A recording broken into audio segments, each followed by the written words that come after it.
할렐루야. 오늘 추수감사주일을 맞이하여 하나님 전에 나오신 여러분의 삶의 자리 가운데 여러분이 흘린 땀방울이 아름다운 결실을 맺는 그런 복된 은혜의 삶을 살아가시기를 주님의 이름으로 축복합니다. 우리 옆에 계신 분들과 함께 인사하겠습니다. 행복한 애흥교회에 참 잘 오셨습니다. 하나님은 여러분을 사랑하십니다.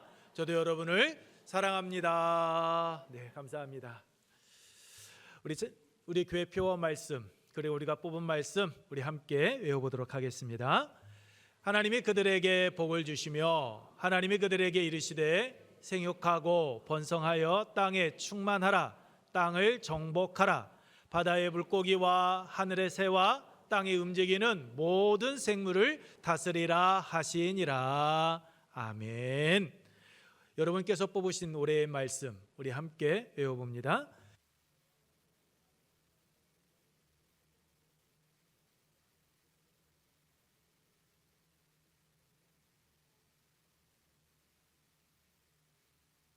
아멘. 이 두 말씀이 오늘 우리의 삶 가운데, 우리 교회 가운데 그대로 성취될 줄로 믿습니다. 헤드 오브 크라이스트라는 그림이 있습니다. 한번 띄워주실래요? 그림을? 네, 많이 보셨던 그림이죠. 이 그림은 워너 솔맨이라는 사람이 여러분 그린 초상화입니다. 이 솔맨이 그렸는데 이 그림은 1940년도에 500만 부 이상이 인쇄되어 팔렸습니다. 그리고 오늘날까지도 예수님의 모습 하게 되면 이 솔맨이 그렸던 이 그림을 우리는 많이 상상하게 됩니다. 이 그림으로 솔맨은 가장 인기 있는 화가가 되었습니다. 그런데 그가 이 그림을 그리게 된 동기가 있습니다. 솔맨이 1917년 결혼하고 난 후 임파선 결핵이라는 그 중병에 걸리게 됩니다. 담당 의사는 솔맨에게 말합니다. 이제 당신은 길어야 3개월밖에 살 수 없습니다 라고 말입니다. 이 이야기를 들은 솔맨은 절망의 나락으로 떨어집니다. 유명한 가수였던 그의 아내는 그때 임신 중이었기 때문에 그가 받은 충격은 배가가 되었습니다. 솔맨은 아내를 어떻게 대해야 할지, 그리고 태어날 아기를 생각할 때 앞이 캄캄했습니다. 괴로움의 연속이었습니다. 절망에 빠져 신음하며 하루하루를 보냅니다.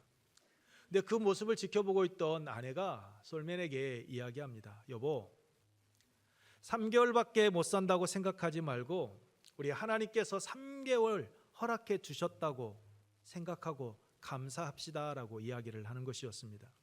그리고 왜 나에게 이러한 질병과 아픔을 안겨주셨느냐라고 원망하지 말고 우리 하나님께 감사하면서 이 3개월을 허락하신 하나님을 찬양하는 삶을 살아갑시다 라고 그의 아내가 그렇게 권면을 했다라고 합니다. 솔맨은 아내의 말을 곰곰이 생각한 끝에 그래, 원망과 불평의 말 하지 않겠다라고 결단을 합니다. 그리고 아내의 말대로 얼마 남지 않은 이 시간 감사하면서 주위에 있는 사람들에게 선을 베풀며 살겠다라고 다짐하고 결단을 합니다. 그리고 그때부터 아주 사소한 것, 아주 작은 일부터 하나님께 감사하기 시작했습니다. 그러면서 자신의 생애 그 마지막 작품이 될 수 있는 방금 보여드렸던 헤드 오브 크라이스트라는 이 초상화를 그리기 시작을 한 겁니다. 그렇게 하루하루 보내고 있는데 기적이 일어납니다.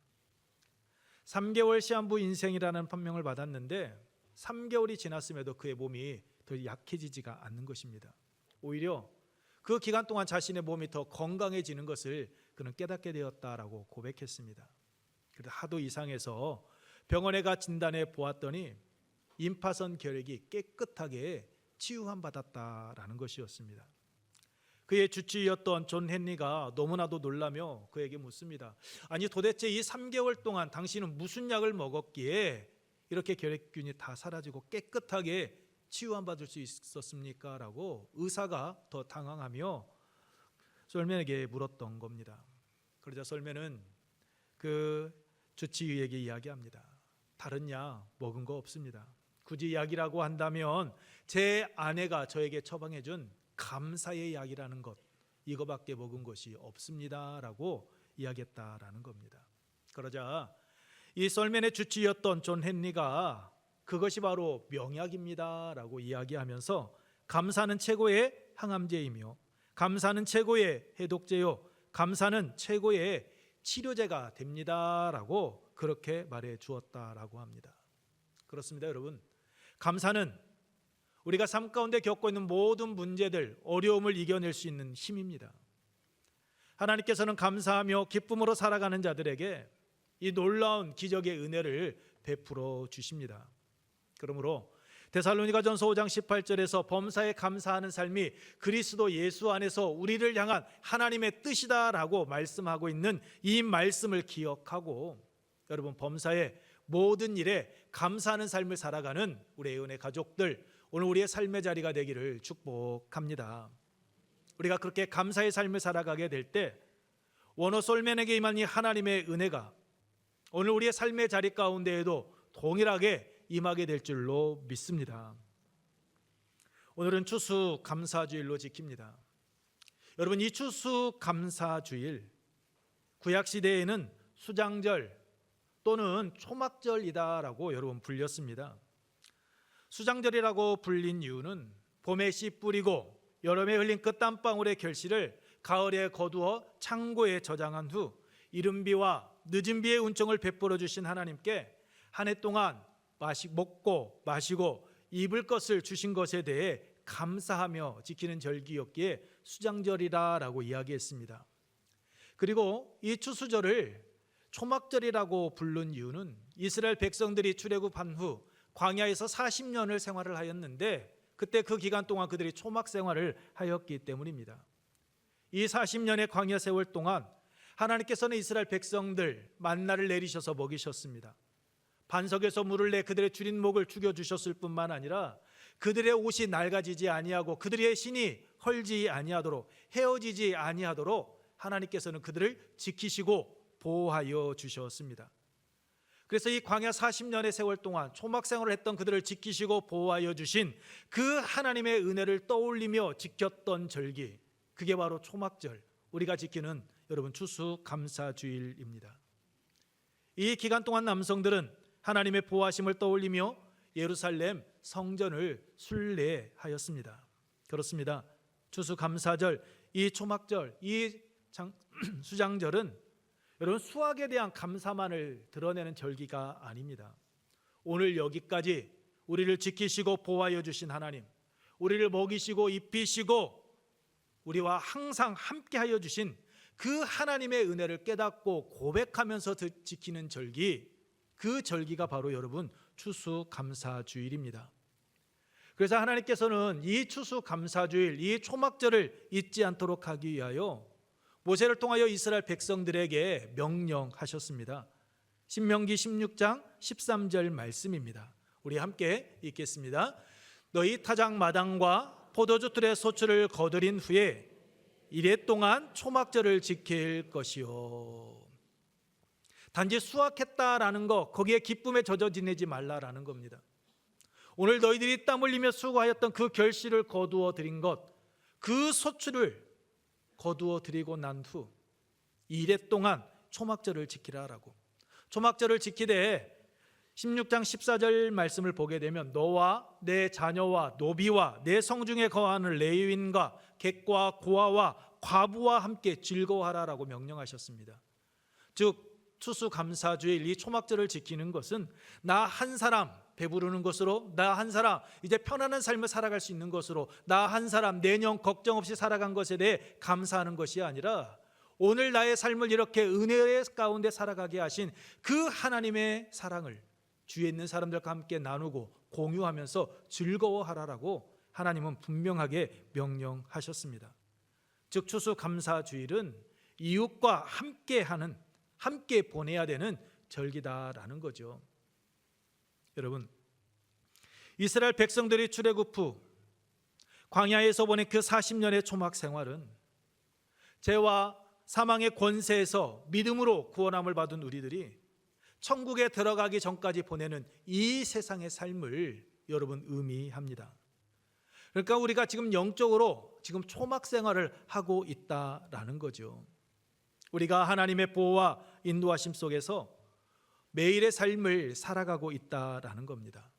우리를 지키시고 보호해 주시며 선한 길로 인도하여 주시는 하나님께서는 오늘 본문 말씀과 같이 우리가 삶 속에서 겪게 되는 그 모든 일들이 합력하여 선을 이루게 하시는 하나님이십니다.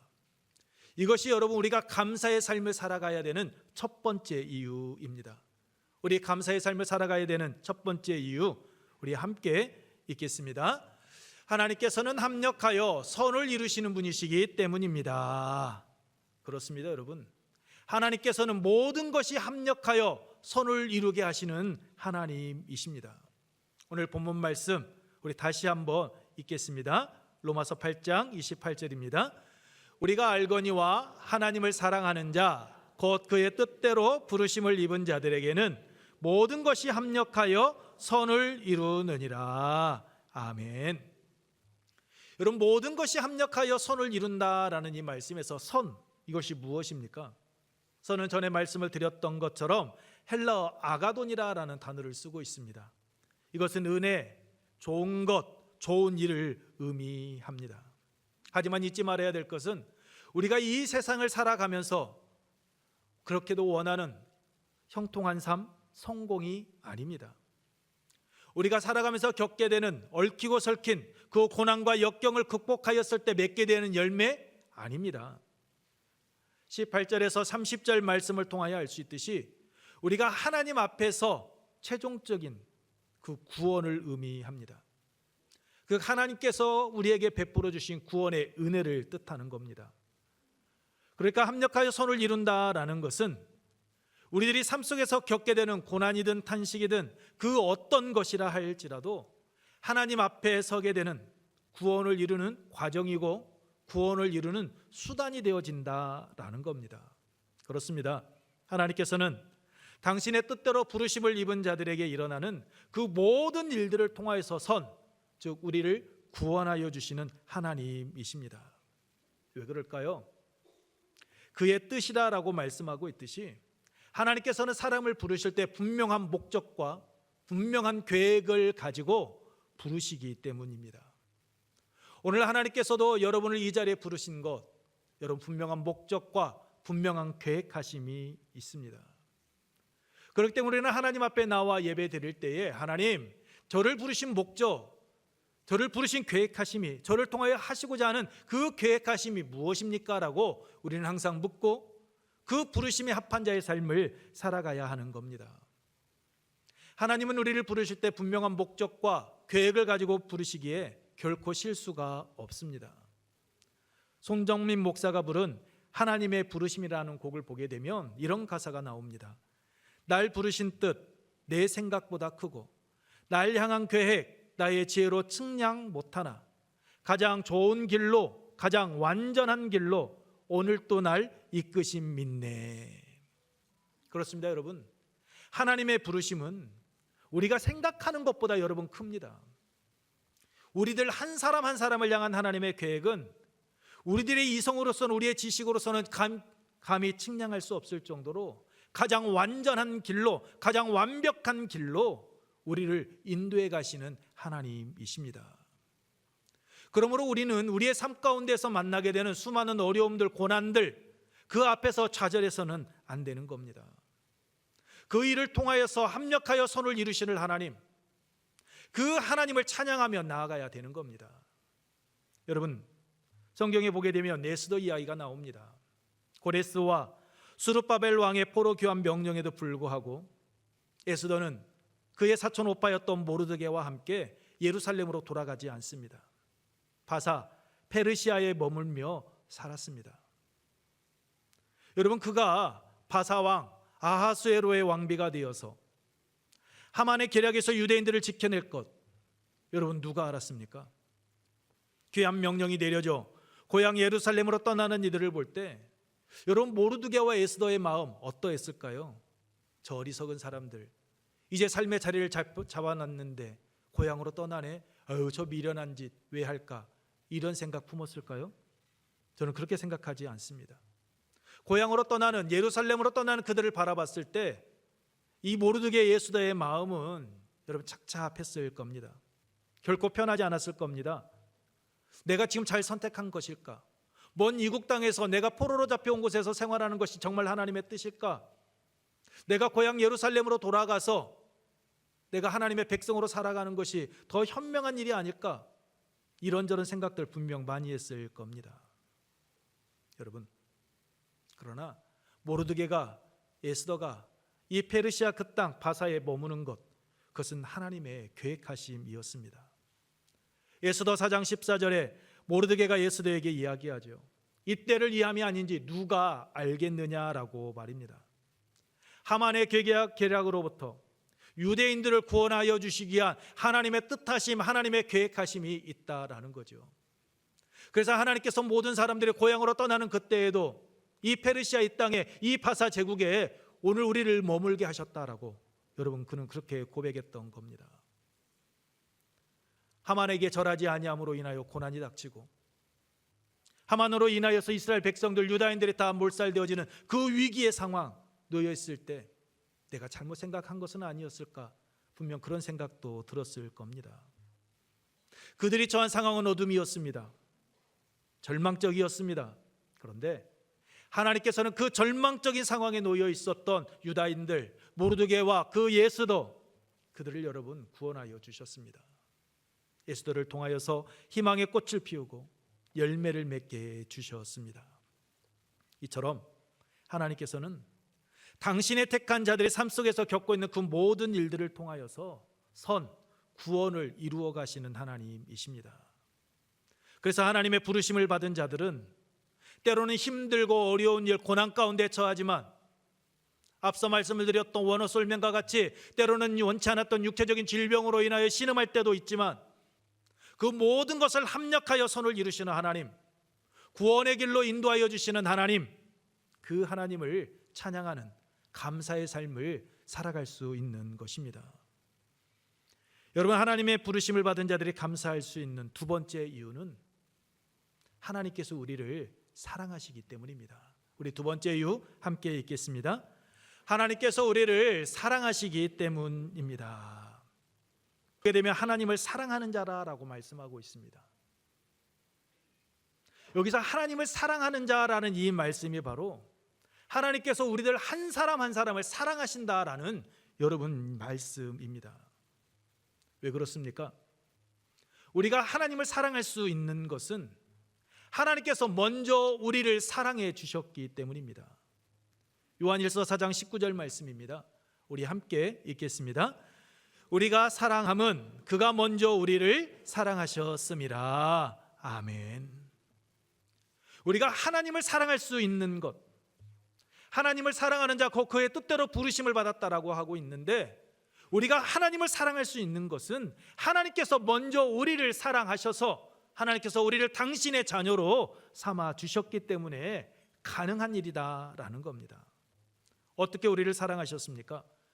요한복음 3장 16절 말씀과 같이 독생자들 예수 그리스도를 내주실 만큼 하나님 우리를 사랑하셨습니다. 예수 그리스도는 우리를 죄에서 구원하여 주시기 위하여 하나님의 뜻을 따라 당신의 몸을 기꺼이 십자가에 내주셨습니다. 독생자를 아낌없이 내주신 하나님의 사랑이, 당신의 몸을 십자가에 아낌없이 내어주신 예수 그리스도의 그 사랑이 우리가 낙심하고 있을 때 내버려 두시겠습니까? 우리를 외면하실까요? 결코 그렇지 않습니다.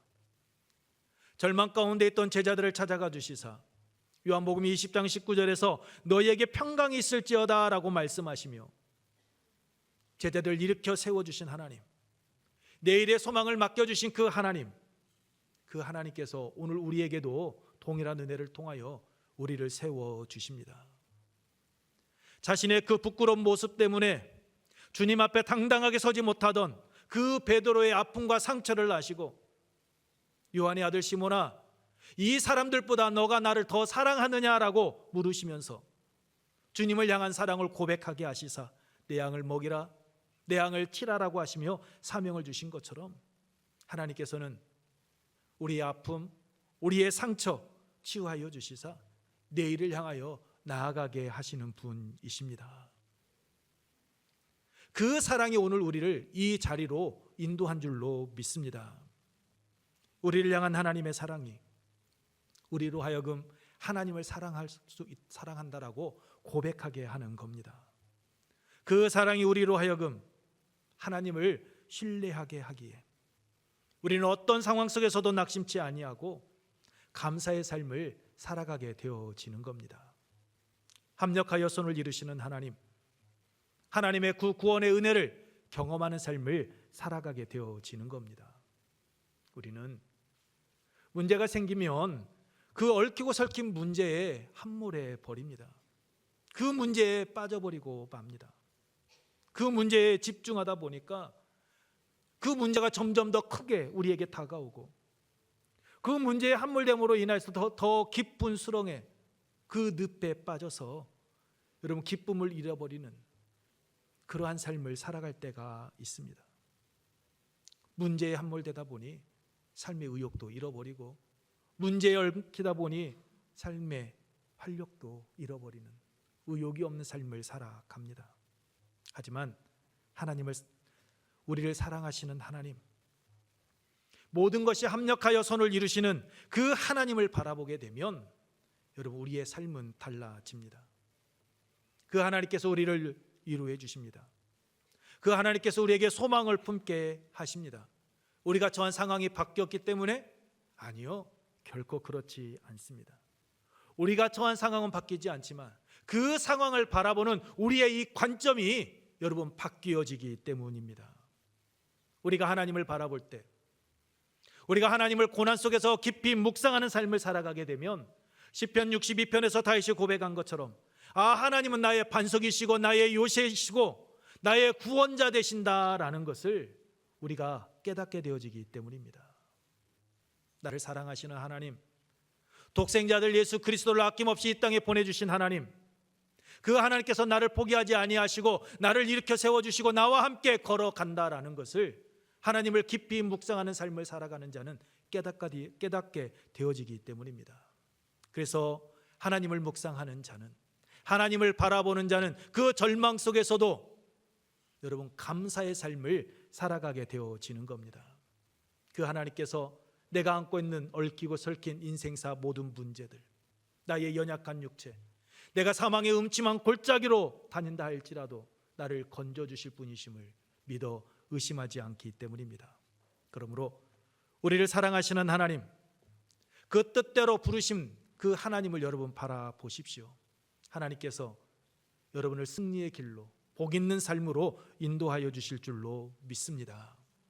말씀을 마치겠습니다. 우리가 감사할 수 있는 이유는 다른 데 있지 않습니다.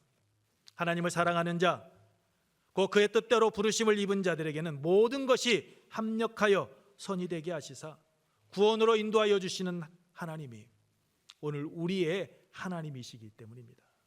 그 하나님께서 오늘 우리를 택하셨고 그 하나님께서 오늘 우리를 이 자리로 인도하여 주셨기 때문입니다.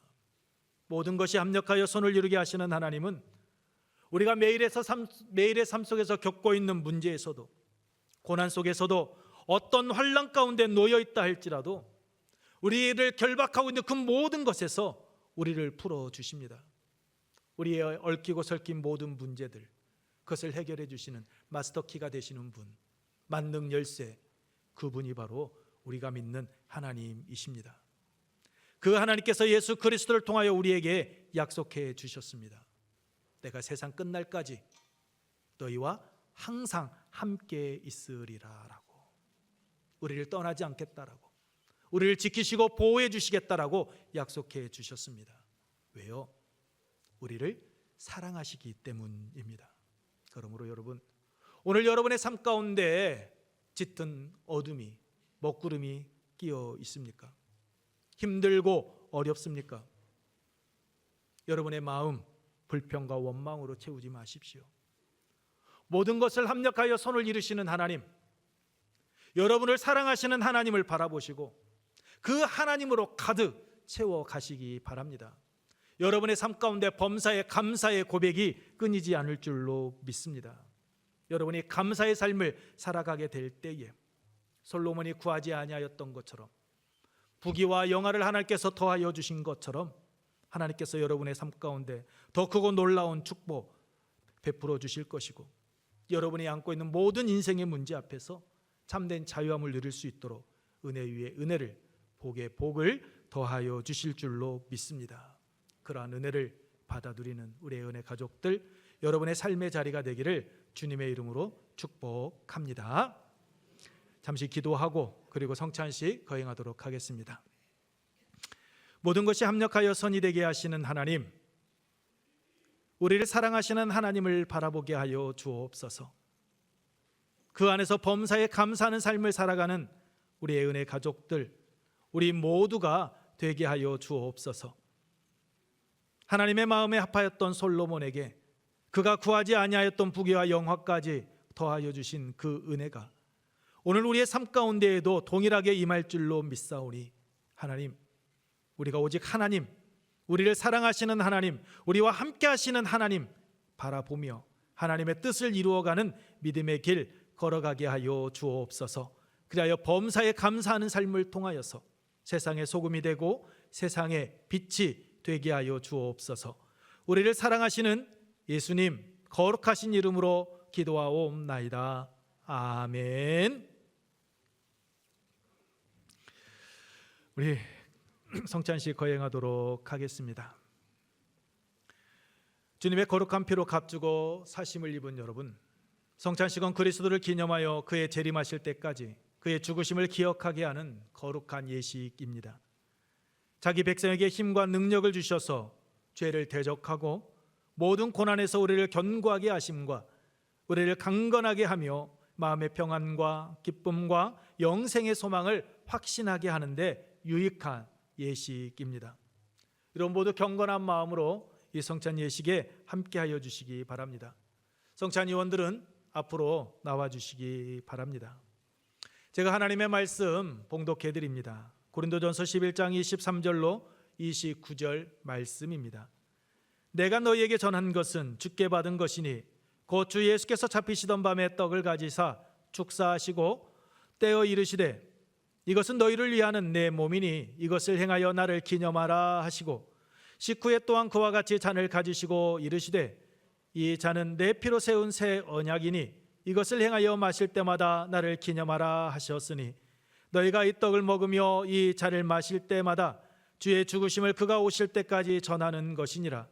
그러므로 누구든지 주의 떡이나 잔을 합당하지 않게 먹고 마시는 자는 주의 몸과 피에 대하여 죄를 짓는 것이니라. 사람이 자기를 살피고 그 후에야 이 떡을 먹고 이 잔을 마실지니 주의 몸을 분별하지 못하고 먹고 마시는 자는 자기 죄를 먹고 마시는 것이니라. 아멘. 기도하겠습니다.